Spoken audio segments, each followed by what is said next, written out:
O portão de ferro rangeu antes que Daniel chegasse a ele. Havia um silêncio estranho no pátio do Hospital Santa Ângela, como se o lugar prendesse a respiração. A luz das lâmpadas roubava a cor das paredes e transformava a cena em uma fotografia em preto e branco. Daniel segurou a alça da mala, que não foi feita por quem a deixara ali, o zíper gasto, o tecido marcado, e sentiu, de repente, o mundo inteiro recolhendo-se em seu peito. Sua mãe estava lá dentro. Permanecia imóvel quando ele a viu pela primeira vez, sentada numa cadeira ao lado de uma janela gradeada, a pele mais fina que as lembranças que ele guardava, as mãos sobre o colo como se apertassem algo que não mais existia. O corrimão frio sobre as mãos de Daniel ecoou a mesma sensação: metal, umidade, um odor vago de antisséptico que misturava-se com cheiro de chá que vinha de algum lugar. Atrás da vidraça, Dona Zira olhava para a rua do Ipiranga como se esperasse um rosto que não aparecia mais. Não havia raiva em sua expressão, havia um cansaço que parecia antigo, que já tivera infância e trabalho e filhos, e ali se conservava como um tecido que se desfiava. Antes de seguir, uma palavra rápida. Se ficar até o fim, inscreva-se no canal, ative as notificações e deixe o like. Isso ajuda histórias como esta a chegar a quem precisa ouvir. Daniel respirou fundo e lembrou-se, não deliberadamente, mas como quem escuta um estalo, do som da porta do apartamento abrindo na manhã em que tudo mudou. Voltou aos passos que o trouxeram até ali, a confiança que depositara em uma palavra afetuosa, as manhãs partilhadas no café, a sensação de que sua casa era um abrigo. Agora, cada memória parecia uma fita que, ao ser desfiada, deixava à mostra a linha de outro desenho. A pequena carta dobrada, a assinatura que não pertencia a quem a escrevera, a mala largada no corredor com roupas de quem nunca fora de fato expulso por vontade própria. Nos olhos de Daniel houve algo que não era apenas dor, era o dever de entender. Ele se aproximou de Azira, que não o reconheceu de imediato. Demorou um momento até que a luz de entendimento atravessasse-a como um feixe. Os olhos dela buscaram o rosto do filho e, por um segundo, tudo pareceu menos pesado. Ela sorriu, um gesto que não precisava de força para ser verdadeiro, e segurou a mão dele com os dedos finos. A mão era quente. Um cheiro de pão vinha dela, do último dia em que cozinhara para a família. Daniel apertou. Prometeu, sem palavras, que voltaria com respostas. A primeira coisa que lhe disseram quando perguntou pela documentação foi o próprio silêncio. O expediente administrativo tinha formulários, carimbos, assinaturas, haviam papéis demais para serem apenas papel. Ele ouviu a palavra contrato como se fosse uma sentença lida em voz baixa. Carolina, sua mulher, havia assinado uma autorização, não apenas uma assinatura, mas uma série de papéis que interditavam visitas, que configuravam a permanência de Azira como algo irreversível aos olhos do hospital. Era legalmente escrito. E, ainda assim, havia uma sensação de que algo não fechava. Nos primeiros dias que se seguiram, Daniel moveu-se como quem entra num labirinto com uma vela acesa. Falou com Rosa, a enfermeira de plantão que, ao encarar sua determinação, não escondeu um constrangimento antigo. Rosa tinha olhos que guardavam histórias. Disse que cuidara de Dona Zira com respeito, mas confidenciou algo que acendeu o estopim da investigação. Havia sinais de que a documentação carecia de autenticidade. Assinaturas em papéis que não batiam com outras. Um bilhete, sussurrou Rosa, fora encontrado dentro da bolsa de Azira, uma folha amassada, uma frase curta: desapareça. Palavras como pedras. Daniel lembrou-se então do dia em que escutara aquela frase, não dirigida a ele, mas como se tivesse caído de um lugar alto e quebrado qualquer tranquilidade que restava. Carolina dissera uma coisa, seu tom apenas insinuando, como quem maneja objetos frágeis para esconder um objeto cortante. Que era melhor para todos, que a mãe precisava de cuidado, que eles não podiam fornecer, que havia profissionais. Havia até mesmo promessas de um futuro onde tudo ficaria em ordem. Daniel confiara. Naquela confiança havia também um medo, não de ser traído, mas de recusar a palavra dita por quem dividira a cama, a casa, as contas. Ele preferira acreditar que o sacrifício vinha de amor e não de cálculo. Flashbacks deslizavam na mente de Daniel com a paleta das pequenas coisas. A risada de Azira quando queimara o arroz, a correria de Carolina arrumando a mesa para receber amigos do trabalho, a madrugada em que o filho, o que perderam, chorara até o sono chegar. Havia uma briga antes da perda, uma palavra dura, um silêncio que não fora preenchido. E depois, como um nó que se fecha, a súbita presença de um bilhete à noite, da mala deixada no corredor, do ar de despedida transformado em distância definitiva. Claudionor, o vizinho de porta, era um homem com mãos marcadas pelo cotidiano e olhos que viam mais do que falavam. Foi ele quem contou a Daniel que, na noite em que Azira saíra, ou fora levada, tinha visto Carolina sair com uma sacola grande e um cuidado que beirava a teatralidade. Dissera algo ao porteiro? Não. A vida ali seguia seu compasso de sempre. Mas Claudionor lembrava de uma cena: a mala aberta, roupas dobradas de modo apressado, uma pasta encapada sobre o braço de Carolina como se ela transportasse mais do que roupas. Parecia que levava papéis, afirmou ele, apertando um sachê de açúcar no balcão do mercadinho. Daniel anotou, guardou a informação. Cada relato era um fio. As provas, quando começaram a se empilhar, não o surpreenderam pelo tamanho, mas pela frieza. Havia um ofício da administração que autorizava a internação domiciliar, com cláusulas que limitavam as visitas. Havia uma declaração assinada com a letra que ele conhecia, a de Carolina, e outra ao lado que supostamente provinha de sua mãe. Daniel franziu a testa. Azira não escrevera aquele bilhete curto e seco que a mandava desaparecer. Nem a assinatura no documento cadenciava as curvas suaves da mão de sua mãe quando ela assinava recibos de mercado ou um carnê de escola no passado. Rosa então contou-lhe, com cuidado, como encontrara uma folha amarrotada, o bilhete. Disse que aguardara, esperando que alguém o reclamasse. Quando o assunto do laudo médico veio à tona, Daniel pediu para ver os registros. O hospital alegou confidencialidade, procedimentos, a burocracia que protege e esconde ao mesmo tempo. Mas havia uma falha. Um formulário que, pela ordem de preenchimento, fora rubricado em horários incompatíveis com as entradas no prontuário. Pequenos deslizes que, colocados lado a lado, desenhavam uma trama. No quarto do apartamento, a mala de Azira permanecia como um símbolo de perda. Daniel abriu-a com cuidado, como quem abre um relicário. Havia um fio de perfume antigo, um lenço com renda, uma cópia do bilhete dobrada em duas. Sentiu o cheiro de chá, a textura do tecido familiar e uma vontade absurda de consertar o tempo. Embaixo encontrou um envelope. Dentro, papéis, extratos de cartão, recados, a cópia de uma assinatura. Algo não batia. Ele telefonou para um amigo que trabalhava com cartórios, pediu para comparar a assinatura. Há discrepâncias, ouviu do outro lado. Não era perito, mas já fora suficiente para manter a chama de investigação acesa. As conversas com Carolina tornaram-se curtas e cortantes. Ela atendia no corredor da cozinha, com a voz medida de quem calcula reações.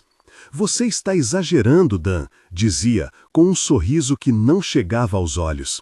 Havia nos gestos dela um recuo programado, um contorno que não permitia o confronto direto. Ele a fitava, esperando uma contradição, uma lágrima, qualquer coisa que confirmasse a humanidade além da máscara. Em vez disso, vinha justificativas. E se for melhor assim? E o tom paternalista de quem se imagina salvadora. A cidade, com sua respiração metálica, observava o desenrolar cotidiano. Daniel ia e vinha entre o hospital e o apartamento, entre a denúncia e a busca por respaldo. Visitou o setor administrativo do hospital mais vezes do que gostaria. Pediu cópias, arquivou conversas, insistiu. Claudionor deixou na sua caixa de correio um bilhete. Conheço o papel quando vejo um falso. Falo com você. Marcou-se um encontro no portão do prédio às 7 da noite. Claudionor apareceu com as mãos sujas de graxa e um envelope limpo. Eram fotos. Carolina saindo com uma pasta, Carolina junto a uma funcionária de uma clínica, Carolina assinando um termo com um carimbo elidente. Havia uma foto de Azira, sozinha no corredor do hospital, olhando para baixo, enquanto uma assistente anotava algo em seu bloco. Você sabia que a dona Azira tinha costume de escrever cartas quando era jovem? Perguntou Claudionor, coçando o queixo. Ela deixava recados no café. Não faz as letras assim. Daniel segurou as imagens como se fossem provas tangíveis de que seu mundo não só existira antes, mas que alguém vira-se e tentara borrá-lo. A raiva subiu nele como fumaça, mas, mais do que raiva, veio a clareza de que precisava expor aquilo. Encontraram finalmente um caminho técnico, um laudo de avaliação psiquiátrica que constava como anexo do processo de internação. O documento descrevia episódios de confusão, risco de abandono, linguagem que parecia saída de um formulário padrão moldado para justificar condutas. Daniel, que lera aquilo com os olhos que procuravam falhas, notou termos repetidos, citações que não apresentavam observações diretas de comportamentos. A linguagem parecia colada, como se um texto pronto tivesse sido adaptado para caber numa vida. Rosa, sob o cuidado de suas palavras, confirmou que jamais realizara uma avaliação com aquele teor e que a letra do laudo não era a sua. Em uma manhã de céu sem nuvens, ela entregou a Daniel algo que não se compra em hospitais, a consciência de que fora testemunha e tinha de agir. Houve então uma tarde em que tudo ganhou pressa. Daniel organizou as peças como um homem que monta um quebra-cabeça sabendo que uma figura inteira depende de um ajuste certo. Fotocópias, cópias autenticadas, uma carta de Claudionor contando os detalhes que vira, o bilhete encontrado por Rosa, a mala, o envelope do apartamento e o laudo cuja rubrica não batia com as assinaturas de praxe. Ele sentiu o peso da responsabilidade e, ao mesmo tempo, uma estranha leveza. Havia, enfim, algo concreto que permitiria chamar Carolina para responder. Na noite em que decidiu levar tudo à luz, o apartamento parecia pequeno demais. A mesa da cozinha ficou tomada por papéis. Azira, sentada numa cadeira, observava o filho como se já soubesse que algo vindouro a revigoraria. Você sempre foi teimoso, disse ela com voz suave, mas eu gosto dessa teimosia. O sorriso era um gesto de coragem. Daniel pôs em cima da mesa a pasta que reunia as provas e esperou. Sabia, no fundo, que nada mais poderia ser igual. Sabia também que a verdade, quando exposta, corria o risco de ferir, mas era, ainda assim, a base para qualquer reparo. Quando Carolina entrou, a cena arrefeceu. Havia um perfume novo nela e um nervosismo contido nas mãos. "O que é isso?" perguntou, tentando, sem sucesso, controlar o tom. Daniel levantou-se. Fez simples, deixando que os papéis falassem. Abriu a pasta, pôs as fotografias sobre a mesa. "Por que você assinou?" perguntou, e a pergunta soou menos como acusação e mais como um pedido por explicação. Carolina caminhou pela sala. Por um instante pensou em negar, em dizer que aquilo tudo era um equívoco, mas suas mãos traíam-na, tremiam, e o gesto de encostar no braço de Azira antes que entrasse no cômodo era rápido demais para ser sincero. "A gente precisava de ordem", disse ela, numa voz que tentava plausibilidade. "Você e eu não podíamos mais." A frase morreu no ar, não explicou nada. Daniel então largou na mesa o bilhete amarrotado. "Desapareça." Azira olhou para a folha como se a reconhecesse, como se cada palavra fosse uma agulha. Carolina tentou pegar o papel, mas Daniel a segurou pelo pulso. "Quem escreveu isso?" exigiu. Não houve resposta. O silêncio foi uma terceira presença na sala. A confrontação escalou sem gritos épicos, subiu como um incêndio silencioso, rápido e certeiro. Carolina, diante das provas acumuladas como pedras num caminho, foi reduzida à defesa. Disse que tudo fora por cuidado, que talvez houvesse uma confusão, que o hospital tinha padrões e que ela apenas o seguira. A máscara começou a rachar quando Claudionor, que chegara à porta sem ser anunciado, entrou no apartamento e contou a Daniel algo que consolidava a inverdade. Viu Carolina entregando uma cópia do documento a uma mulher que, depois, fora vista lacrando a mala. E havia mais. O carimbo da assinatura em alguns documentos tinha um traço que destoava do resto. Alguém, em outro lugar, havia copiado o gesto e o tornado oficial. A partir dali, o ar em volta deles ficou denso. Carolina sentiu a presença de sua própria culpa a avançar como um animal domesticado que vira selvagem. Havia em seus olhos a força bruta de quem se reconhece cercada. Se isso for verdade, murmurou ela, não sei o que dizer. Não disse nada porque sabia que explicar não apagaria.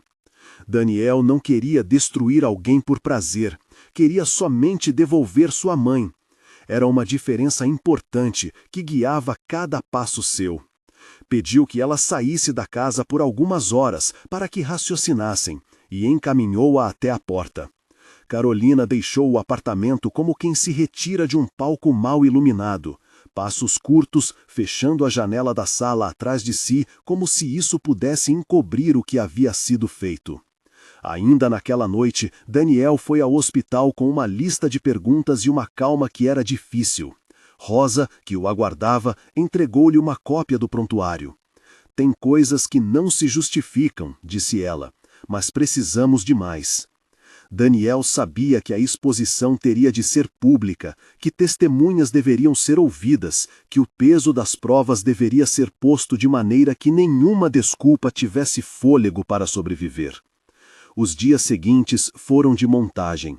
Ele procurou um advogado recomendado por um conhecido, terceiro setor de notícias locais. Conversou com assistentes sociais que orientaram sobre os procedimentos para a revisão do caso. Marcou reuniões no hospital, pediu e obteve, com esforço e paciência, novos atestados. Em cada diálogo, sentia o crescimento de uma narrativa que não mais se baseava em confiança cega, mas em documentação e solidariedade de vizinhos e profissionais que, aos poucos, se alinhavam à sua causa. A exposição pública que ele planejou não seria um show de acusação, mas um ato de devolução. Reuniu as provas e, com a ajuda de profissionais e de Claudionor, montou uma apresentação clara, fotos, bilhetes, laudos, depoimentos. Queria apenas que a verdade ocupasse o espaço que a mentira ocupara por tempo demais. Não buscava humilhar, buscava responsabilização e retorno. Numa manhã cinzenta, antes do confronto final, Daniel e Azira foram ao pátio do hospital. O portão rangia da mesma forma e havia o mesmo odor de antisséptico, mas agora Daniel sentia, sob a tensão, um fio de esperança. Ele segurou a mão da mãe e as mãos encaixaram-se como peças conhecidas. Havia um jogo de luz que atravessava a grade e marcava a pele com faixas claras e escuras, lembrando-lhe que a vida raramente oferecia o brilho uniforme que desejavam. Tudo vinha dividido, e a tarefa era aprender a reconciliar sombras e luz.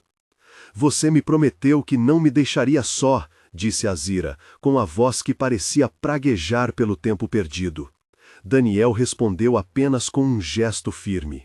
Havia promessas para cumprir. Ainda havia uma coisa que ele não tinha feito: confrontar Carolina naquilo que poderia ser o momento decisivo, a casa onde tudo começara. Ele sabia que a exposição pública que planejava exigia dela uma resposta que não poderia ser ensaiada para o público. Precisava, antes, de um encontro face a face, em que a verdade fosse colocada diante de seus olhos. Preparou-se para isso como quem se veste para uma batalha de princípios. Arrumou os papéis em uma pasta, colocou a câmera do celular em modo de registro, não para expor, mas para proteger, e foi até onde sabia que Carolina estaria. Ao dobrar a esquina da rua Cipriano Barata, a noite desceu com um vento que trazia cheiro de chuva. O portão do prédio rangeu menos que o do hospital, mas parecia anunciar o mesmo, passos que poderiam devolver ou arruinar. Daniel abriu a campainha, sentindo o corpo mais leve e, ao mesmo tempo, pronto para a tempestade que se aproximava. A campainha tocou 2, 3 vezes. Dentro, passou-se 1 minuto que naquele momento lhe pareceu uma eternidade. A porta abriu antes que qualquer gesto fosse feito, e ali, no limiar, Carolina apareceu com olhos que procuravam controle. Do outro lado, com a pasta na mão, Daniel sentiu que a verdade estava pronta para entrar e ocupar o lugar que sempre lhe fora negado. Ele respirou, ajustou a postura e deixou que as palavras que havia guardado por semanas saíram numa voz firme e sozinha, como se puxasse um fio. Precisamos conversar sobre minha mãe. Carolina o fitou, tentando formar uma resposta. Havia no rosto dela a hesitação de quem suspeita que o jogo acabou. As sombras da sala alongaram-se, enquanto a palavra conversa pairava. O que vinha a seguir seria a prova, doer, expor e talvez, apenas talvez, permitir que a casa voltasse a ser casa. Daniel empurrou a porta apenas o suficiente para que ambos entrassem e se sentassem de frente. Ela falou primeiro, com uma voz que tentava ser razão, mais que emoção. Daniel, você está exagerando. Ele colocou a pasta sobre a mesa, abriu-a e deixou que as evidências se explicassem por si. Fotografias, bilhetes, laudos, depoimentos. Sistema. Carolina leu, olhos fixos, a máscara vazia começando a cair em seus gestos. Foi então que Cláudio Honor, que acompanhara discretamente desde a escada, colocou no pequeno gravador sua própria voz, confirmando o que vira, com pausas e precisão. O ar foi se tornando mais pesado. Carolina tentou justificar, tentou dizer que tudo fora para o bem comum, que ela temera pela mãe e agira assim por amor. A desculpa não colava. Alguns gestos não se desfazem com palavras. Você falsificou a assinatura dela, disse Daniel, com a calma forjada em noites sem dormir. Você colocou palavras na boca dela que não existiram. A frase foi simples, mas cortante. Carolina deixou escapar um riso seco, e por um segundo a humanidade dela surgiu, insegura. Eu precisava de estabilidade, murmurou. Não sabia como lidar com aquilo. A seguir, o confronto ganhou corpo com perguntas diretas, respostas evasivas e, por fim, uma confissão que soou como frágil tentativa de desculpa. Carolina saiu do apartamento mais uma vez, mas desta vez não foi apenas para ganhar tempo. Saiu porque sabia que a exposição era inevitável. Não houve fuga triunfal, houve saída. Portas que se fecham, malas que permanecem e a sensação de que o que foi erguido sobre mentiras começava a desmoronar. Daniel, por fim, ficou diante da casa que agora parecia respirar um ar de possível recomeço. Sabia que ainda havia batalhas para travar, médicos, sistemas, talvez tribunais, mas sentiu que a primeira peça do jogo estivera colocada. Azira, que chegara pouco depois, chorou sem som, e as mãos deles se encontraram numa promessa silenciosa de cuidar. Quando saíram para a rua, a chuva começava a cair. Molhou-lhes as faces com uma leveza que era ao mesmo tempo bênção e teste. Daniel olhou para a mala que ainda jazia no corredor de seu prédio e imaginou as manhãs que reconstruiriam. Havia trabalho pela frente, e o mundo, por mais ingrato que se mostrasse, oferecia uma chance de cura. Ele sabia que a exposição pública que planejara ainda precisava ser feita. As provas deveriam ser apresentadas às autoridades competentes, depoimentos deveriam ser formalizados, e a recuperação de Azira teria de sair do papel para o concreto. Médicos, cuidados, mudanças de rotina. Mas, por enquanto, havia no ar uma calma lenta. O portão do hospital já não rangeu apenas como obstáculo, mas como possibilidade de abertura. Daniel arrumou a mala de Azira com uma paciência que vinha daquilo que aprendera nos dias de dor. A restauração exige cuidado, gesto por gesto. Pôs a roupa que ela mais gostava no topo, dobrou o lenço, pousou sobre o tecido a foto de um filho que amaram e perderam, e fechou o zíper com firmeza. Eles subiram a sacada do apartamento quando a chuva cessou, e lá ficaram um tempo, sentados lado a lado, observando as luzes da rua que tremulavam com o reflexo das poças. Azira apoiou a cabeça no ombro do filho e murmurou algo que parecia uma oração sem palavras. Daniel, pela primeira vez desde o início daquela jornada, permitiu-se soltar o peso de uma culpa que vinha de amor mal conduzido. Não eximiu-se de suas falhas, mas aceitou que a coragem de enfrentar a verdade também fazia parte da reparação. Havia, ainda, perguntas a responder. Como responsabilizar Carolina de modo que não virasse espetáculo?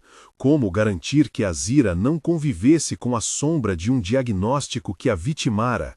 Como recuperar o que fora roubado em pequenas e grandes porções? Mas a noite trouxe consigo um alívio simples, a certeza de que, pelo menos, o primeiro ato de justiça fora feito. E assim, enquanto as luzes do bairro brilhavam, Daniel fez algo que não era político nem heróico. Segurou as mãos da mãe e prometeu que cuidaria dela, que não permitiria que a casa voltasse a ser território de decisões tomadas por quem via apenas interesses. Ele sabia que a estrada à frente teria curvas, que o processo de cura era lento e que a palavra perdão poderia aparecer mais tarde, quando não houvesse mais necessidade de reparar danos imediatos. Na mesa da cozinha, sobre a pasta ainda aberta, restou a sombra do bilhete amarrotado. Daniel pegou-o, desdobrou-o e, com um gesto quase ritual, o pôs sob um livro pesado. A folha tinha agora para ele a textura de um objeto vencido. A verdade, pensou, pode ser pequena como uma folha e pesada como uma pedra. E ambas as coisas dependem apenas de quem as levanta. Do lado de fora, a madrugada trazia silêncio e promessas. Daniel fechou a janela, sentiu o perfume de chá que vinha da cozinha e, sem dramatizar, manteve a vigilância serena de quem passara da dúvida à ação. Havia passos a serem dados, testemunhas a convocar, documentos a autenticar, mas por ora a casa era um abrigo que poderia renascer. Ele deixou a pasta num armário, não como vestígio de uma vitória, mas como lembrança de que, quando alguém se candidata a proteger, deve fazê-lo com verdade e não com truques. Azira adormeceu ao seu lado, a respiração ritmada, e Daniel ficou olhando para o teto, traçando no silêncio o mapa das próximas atitudes. Que caminho seguir? Como transformar a verdade em reparo? Essas perguntas pairaram até que a manhã chegasse, e com ela a necessidade de agir com prudência e coragem. A história ainda não encontrara seu fim. Havia conferências, testemunhos formais, conversas que precisavam ser documentadas. Havia também o cuidado de reconstruir o lar, de ajeitar o quarto que fora palco de abandono, de abrir novas janelas para que a luz não fosse apenas metáfora, mas realidade palpável. Mas, quando Daniel fechou os olhos naquela manhã, sentiu uma convicção tranquila. A verdade tinha sido chamada, e ao ser chamada, começara a desatar nós que por muito tempo prenderam duas vidas. Ele pegou a mala, ajustou a alça e conduziu a mãe de volta para dentro do apartamento, onde agora começavam a reorganizar-se móveis, memórias e rotinas.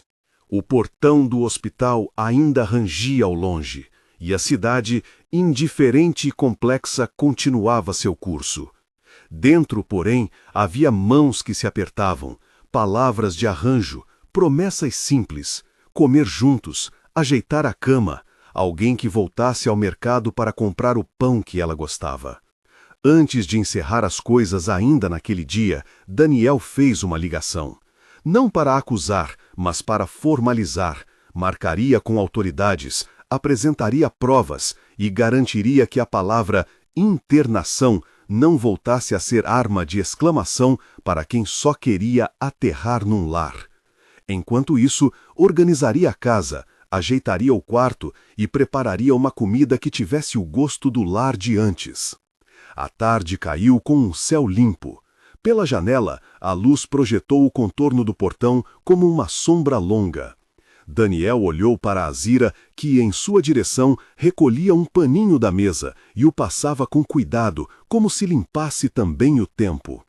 Ele sorriu para ela, e naquele sorriso havia a promessa de que o resto seria feito com paciência.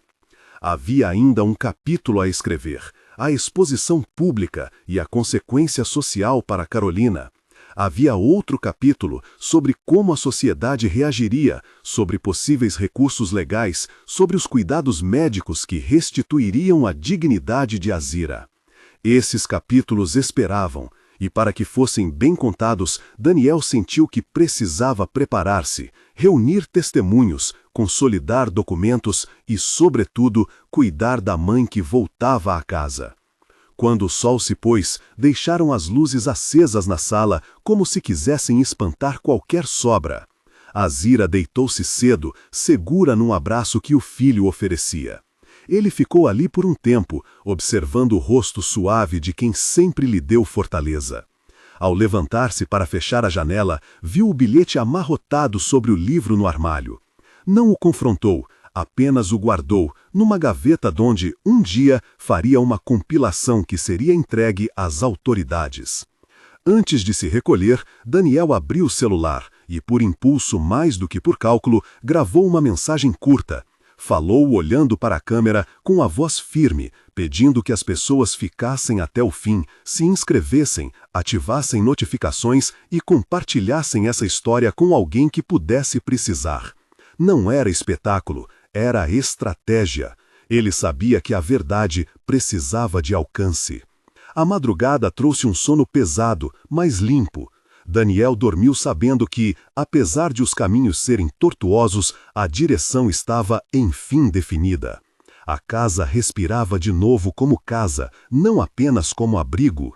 E nas semanas que viriam, planejava um gesto final: levar todos os documentos organizados para uma audiência, mostrar a quem quiser ver que mentiras sustentadas por medo e ambição têm pernas curtas quando confrontadas com a persistência da verdade.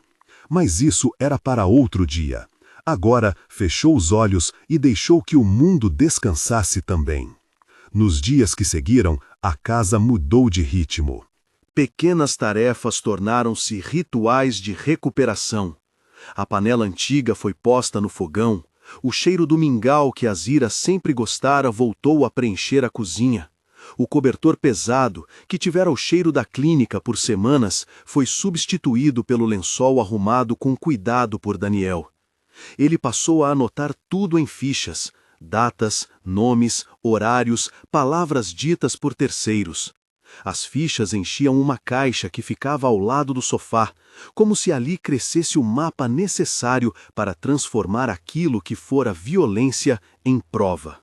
Azira recuperava-se aos poucos, não apenas do corpo, mas da surpresa de ter alguém que a ouvisse. Havia dias de silêncio, em que se perdiam fragmentos de lembrança, e dias de lucidez clara, em que a fisionomia de Daniel parecia abrir-se como uma bandeira de paz. Em um desses jantares, ela contou, com a lentidão de quem rememora, de onde vinha o hábito de cortar as pontas das meias antes de guardá-las. Era lá em casa, quando eu e sua avó, e Daniel ouviu histórias de infância que ele não conhecia, ouvindo a mãe reconstruir-se em pequenas imagens. Enquanto isso, o trabalho burocrático avançava. Daniel procurou um advogado que aceitasse trabalhar com custo reduzido.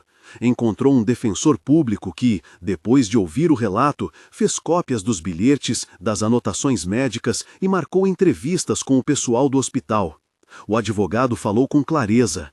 Precisariam de testemunhas diretas, registros de entrada e saída e de qualquer prova de coação. Carolina, perceberam, não era um caso simples. Tinha ligações, emprego estável e uma presença que muitos hesitariam em confrontar. Era preciso cuidado para que a verdade não fosse devorada por argumentos bem colocados. A gravação que Daniel fizera naquela noite tornou-se um ponto de partida. Ele não queria espetáculo, repetia, mas sabia que a visibilidade poderia proteger a Azira.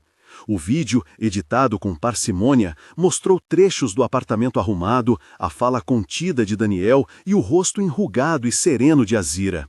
Não havia ataques pessoais, havia um pedido: compartilhe para que outras vozes se juntem. As pessoas responderam. Surgiram mensagens de apoio, uma vizinha que havia ouvido barulhos, um ex-colega de trabalho de Azira que lembrava de episódios esquisitos no emprego, um enfermeiro que confirmava discrepâncias nos relatórios médicos. Outros, no entanto, vieram criticar. Isso precisa ser provado, disseram. Não exponha a família, acrescentaram alguns. A rede social tornou-se um espelho, mostrava tanto solidariedade quanto resistência. No meio desse ruído, Daniel aprendeu a filtrar. Marcou encontros apenas com quem aceitasse depor de maneira formal.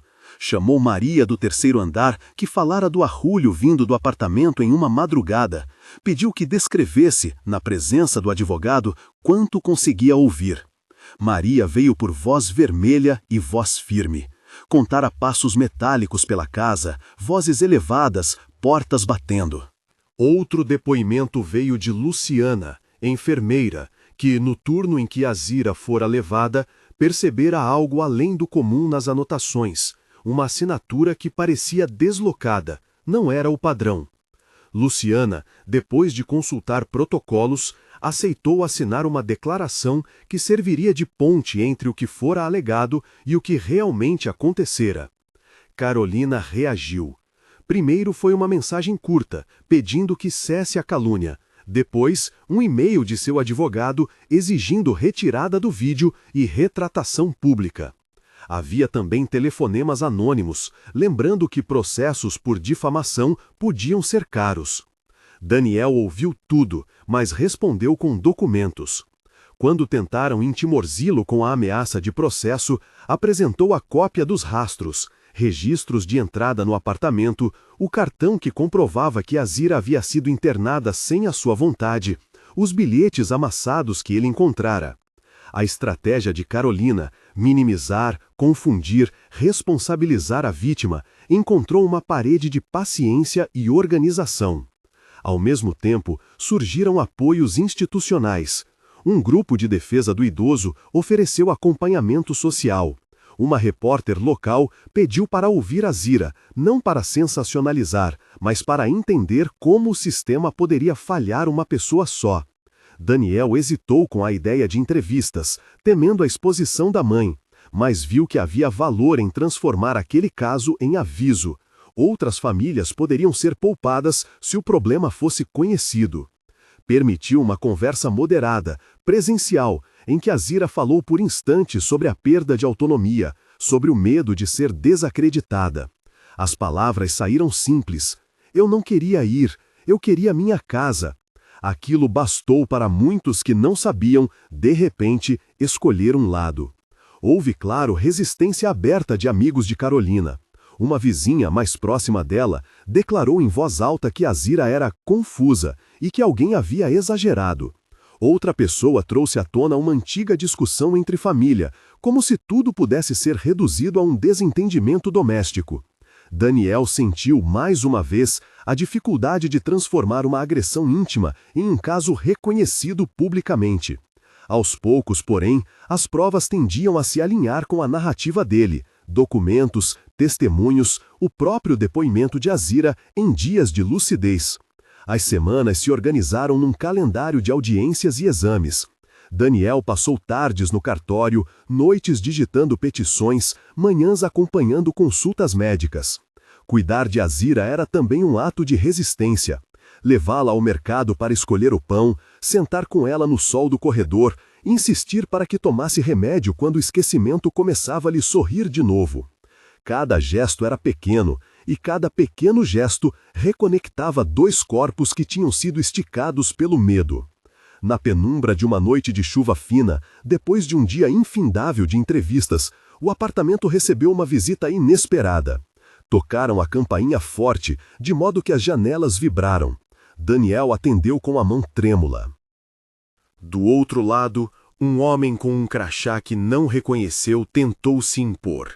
Alegou ser do condomínio, falou de reclamações acerca de barulho e insinuou multas pendentes. O tom era de quem busca desequilibrar. Daniel pediu calma, pediu documentação, e o homem, sem nome claro, foi embora irritado.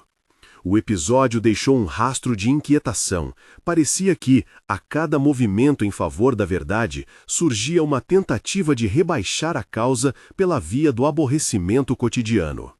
À medida que a data da audiência se aproximava, Daniel passou a ensaiar o que diria. Afinal, a audiência não era apenas um rito técnico, era o lugar onde, diante de olhares institucionais, a versão de Azira precisaria resistir às perguntas e às estratégias legais contrárias.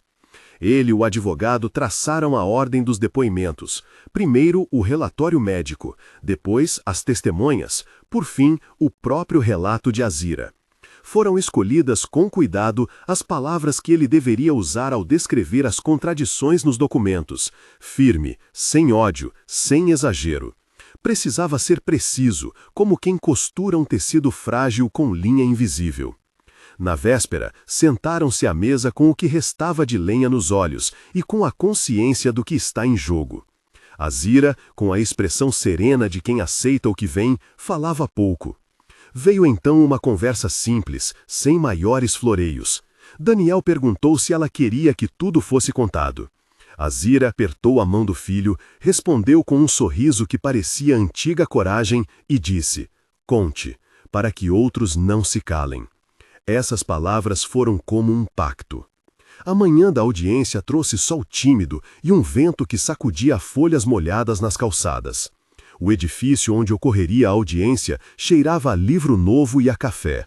No corredor, pessoas sentadas, algumas com papéis amassados, outras conversando em voz baixa. Daniel segurou a mão de Azira por um instante antes de entrarem. Havia, ao mesmo tempo, uma fragilidade e uma clareza. Tudo podia se desfazer ali, mas também tudo podia ganhar forma legal, uma forma que dissesse, em linguagem de instituição, que violência contra quem já deu tanto não poderia ser tolerada. Quando a sala chamou, Azira pediu para ficar mais atrás, deixou Daniel à frente. Ele tomou fôlego e, ao juntar as testemunhas, sentiu que a batalha não era só sua. Havia vozes que o antecederiam, a enfermeira, a vizinha, o assistente social. Havia também documentos com datas e carimbos, pequenos materiais que juntos ofereciam a textura do acontecido. E havia, embaixo de tudo, a presença de uma mulher cujo rosto ele conhecia melhor do que ninguém. Era para ela, sobretudo, que ele ia falar. A porta se abriu. Daniel entrou, com a caixa ou a caixa de provas junto ao corpo, e sentiu no ar o peso de olhares que esperavam por um veredito que ainda não podia ser dado. Sentou-se, ergueu os ombros e percebeu que, ali, cada palavra seria uma aposta na paciência, na persistência daquilo que é certo.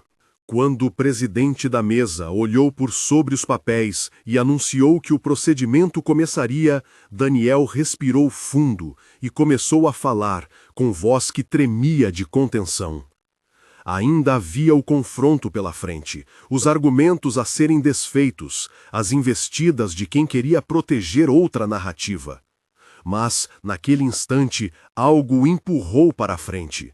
A certeza de que, se a verdade fosse contada com calma e com provas, seus nós começariam a se desfazer de vez. A primeira testemunha foi chamada, e a sala, por um momento, encolheu em expectativa. Daniel ouviu a voz de Maria atravessar o recinto, descrevendo noites de portas batendo. Ouviu a enfermeira confirmar assinaturas e horários. Cada palavra soava como um acúmulo de luz.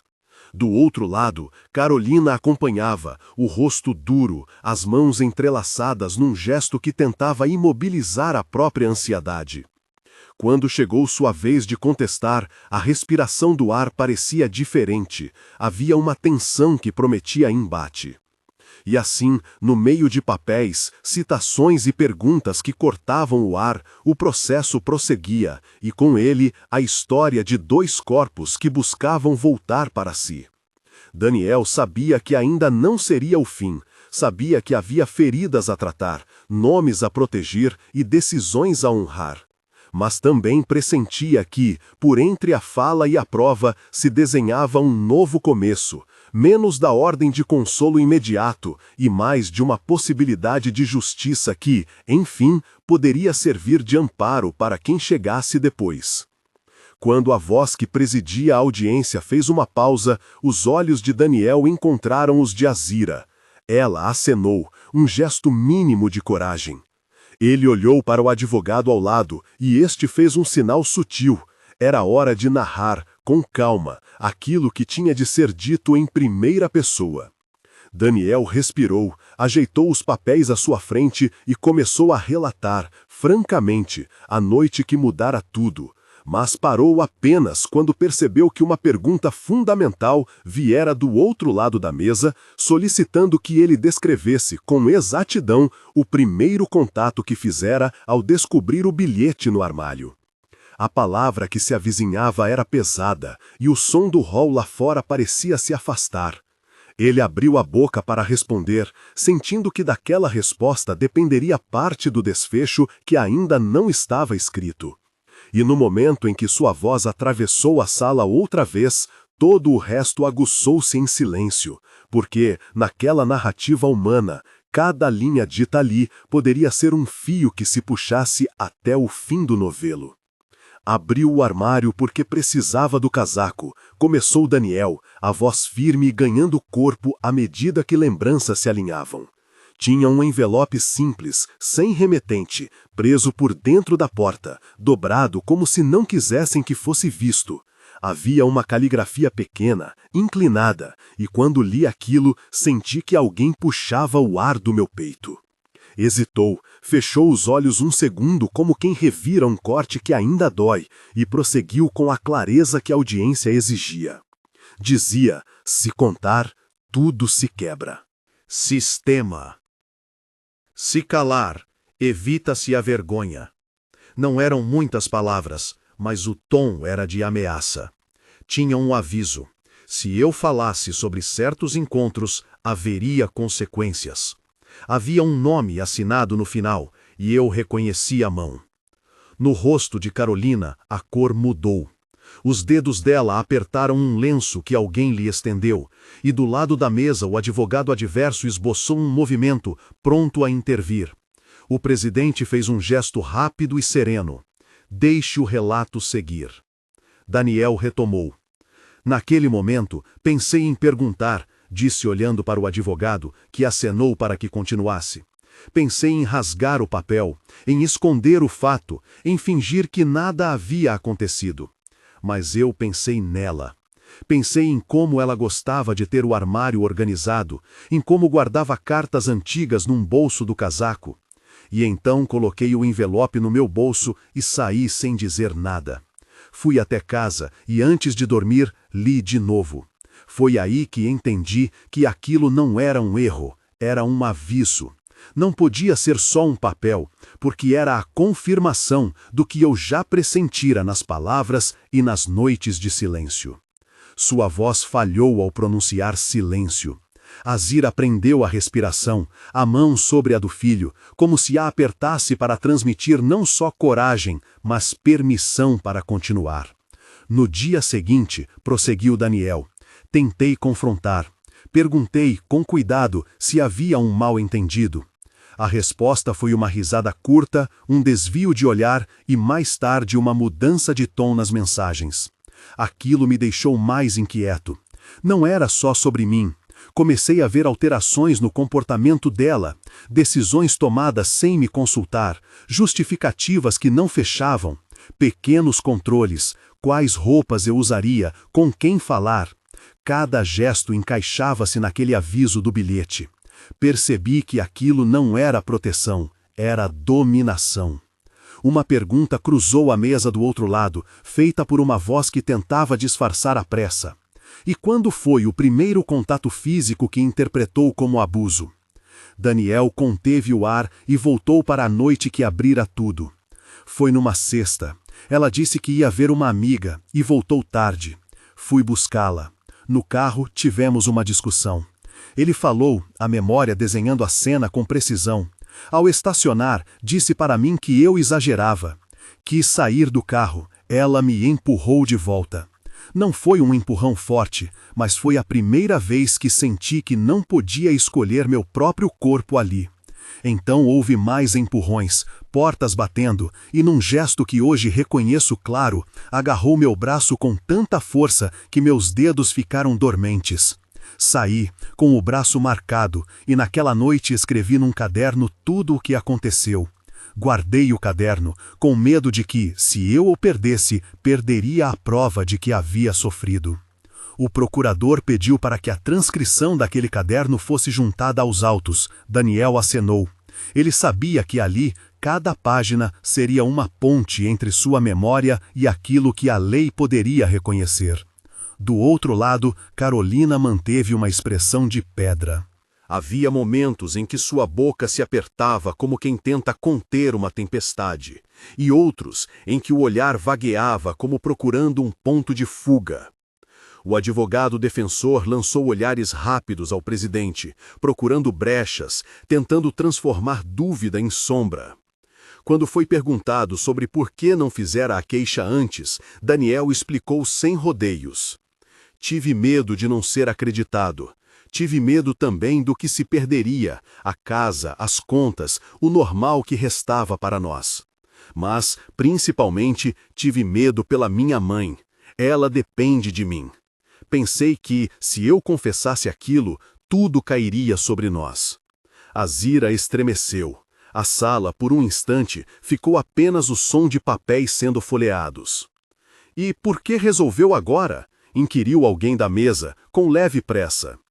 Porque vi que ela poderia fazer o mesmo com outra pessoa, respondeu Daniel, como se a convicção tivesse sido esculpida por meses de dúvida.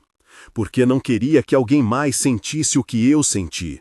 Porque vi nos olhos de Maria e na fala da enfermeira que aquilo não era um caso isolado. A fala dele trouxe reações. Olhares se cruzaram, cabeças fizeram pequenos movimentos de concordância. O advogado de Carolina buscou então fragilizar a cronologia. Insinuou lapsos, incertezas, o risco de memória alterada. A sala inclinou-se para escutar as respostas. Daniel não se perdeu.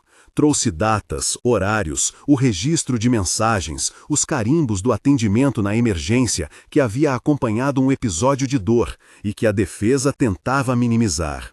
Cada documento era uma pequena fortaleza erguida contra a narrativa de que tudo não passara de um mal-entendido. No público, poucas pessoas secavam os olhos. Uma vizinha, chamada por Daniel como testemunha, apertou a mão de outra pessoa e murmurou algo que soou como finalmente. A Zira deixou um suspiro escapar, não de alívio, mas de reconhecimento. A história estava lá, sendo costurada às evidências. Quando a acusação pediu a palavra para destacar o próximo ponto, a sequência de mensagens em que Carolina supostamente tentara coagir Daniel a recuar, o defensor levantou-se com pompa e acusou de manipulação. A tensão cresceu. Parecia que, a cada nova prova, a sala forçava um ajuste de crença. Ora os fatos pareciam sólidos como rocha, ora encontravam pequenas frestas que alguém tentava alargar. Daniel olhou para a mãe outra vez. Ela sorriu, daquele sorriso antigo que escondia tanto sofrimento quanto orgulho. A audiência havia entrado num ritmo de perguntas e provas que não prometia atalhos. Do lado de fora, o vento continuava a sacudir as folhas molhadas. Ali dentro, as palavras iam moldando um destino que já não pertenceria apenas a eles, mas talvez, se a justiça se firmasse, a quem viesse depois. O presidente consultou seus papéis, anunciou uma breve pausa para que as partes organizassem documentos e pediu que voltassem em 20 minutos. A Zira apertou a mão de Daniel com força, e ele sentiu, por baixo da tensão, uma espécie de promessa. Haviam começado a desatar aqueles nós, e dali não mais recuariam. Enquanto as cadeiras se levantavam e o murmúrio crescia no corredor, Daniel manteve-se imóvel por mais um instante, olhando para a caixa de provas à sua frente. Dentro dela, além de papéis e roupas, havia o bilhete que, naquela manhã, vira uma última vez antes de o colocarem sob custódia. Era pequeno, mas denso, como tudo o que desencadeia a mudança. Ao lado, Carolina respirou fundo, ajeitou o lenço e caminhou até a porta, seguida por seus advogados. No corredor, as vozes subiam em camadas. Alguns especulavam sobre o rumo do processo, outros se ofereciam, discretos, para ouvir mais tarde.